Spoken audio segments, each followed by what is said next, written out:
Nathan slowly approached the wreckage of his childhood home with his sword drawn. He grimaced as he passed the area where the captive townsfolk were murdered and headed through the outer gate towards the front door. He stepped confidently over a pile of bodies, mostly dead House Raven warriors, and finally nudged open the door and saw inside the Hayfield manor. House Raven warriors stood restlessly at the back end of the house as they took turns hammering at the metal door to the Hayfield family crypt. As the assault continued, nobody noticed Nathan as he quietly slipped inside and came up behind them.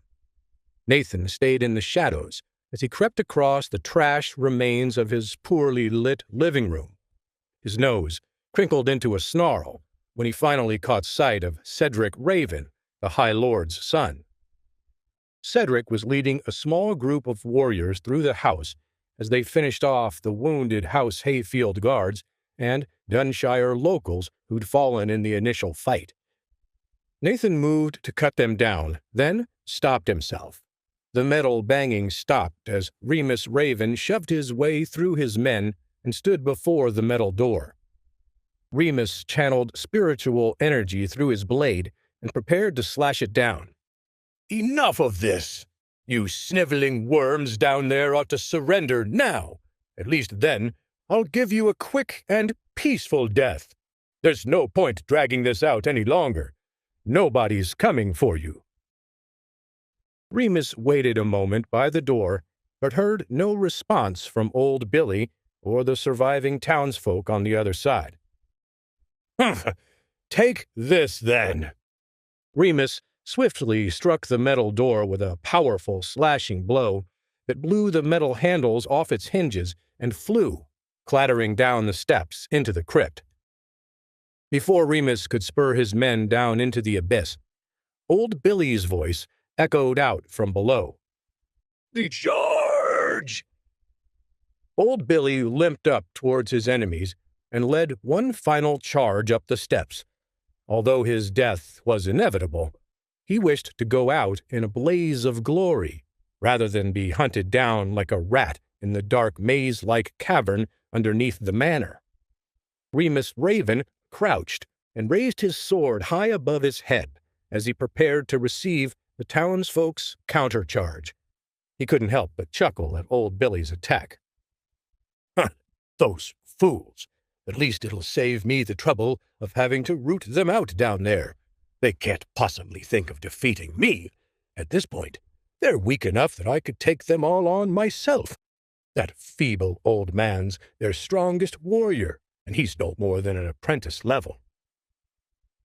As old Billy charged, Remus smiled coldly and brought down his blade in one powerful sweeping motion. He channeled all of his energy into the blow, so even if old Billy tried to block it, the slice would cut through him like butter.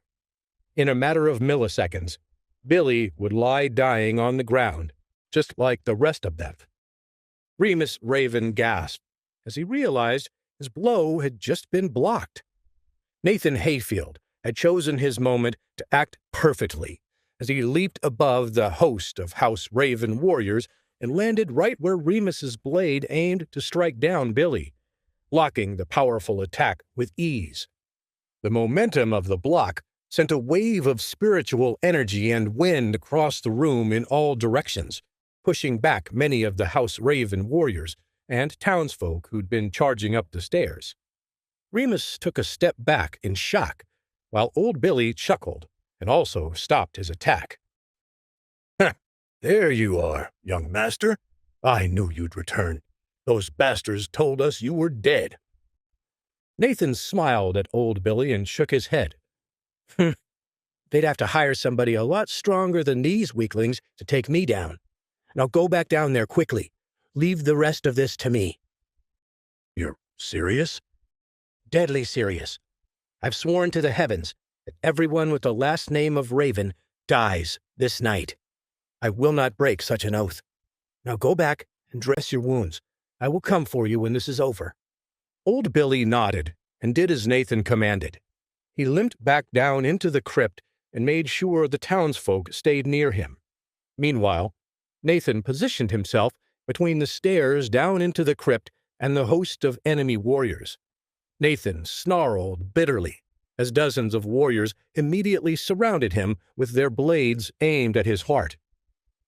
As his warriors closed in on Nathan, Remus Raven took another step back as his face grew pale. But how? There's no way the little fiend should have gotten back this quickly. How could he have known of our plans like this? We must run for it. Our fight is lost. Elder Colm snarled as he pushed Remus back out of the front of the line and motioned for his warriors to charge him. Belay that order. Our lord is hysterical. We've almost won the day. Go on, men. Slay him. Quickly.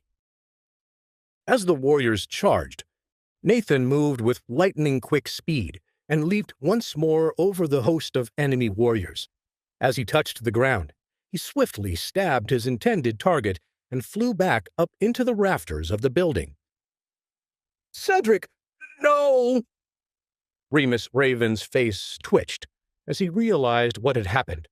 Nathan now stood perched atop the rafters with Cedric's jewel-encrusted sword in his left hand.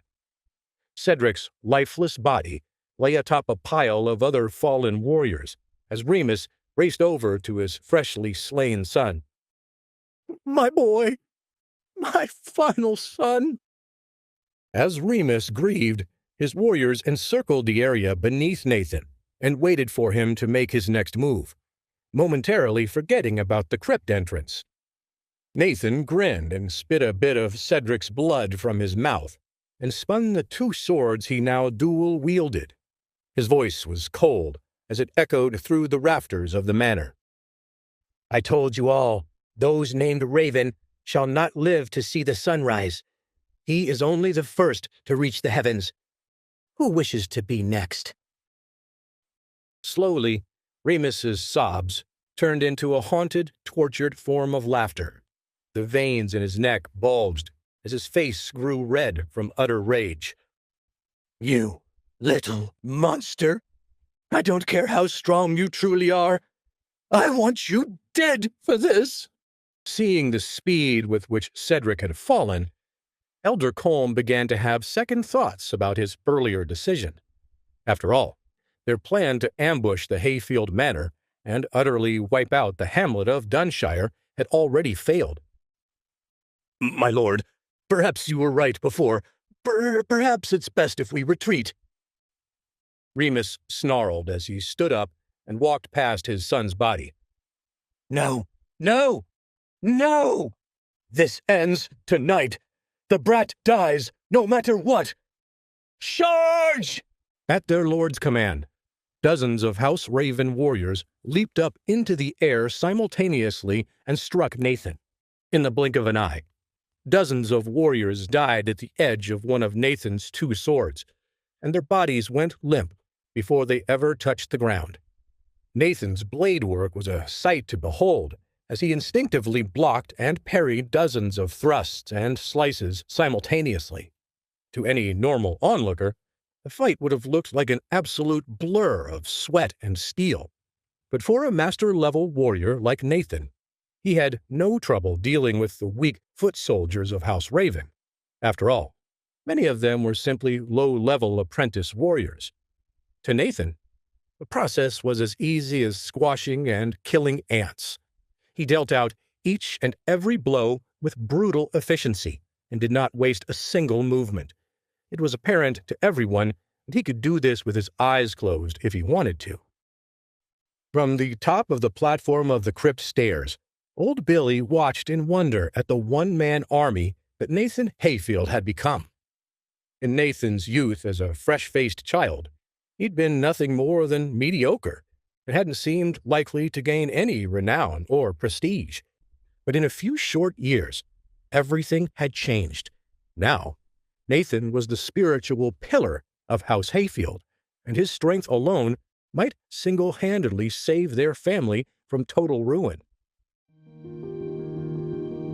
Please subscribe to the Pocket FM YouTube channel and press the bell icon for instant notification. Check out our channel for more such exciting shows.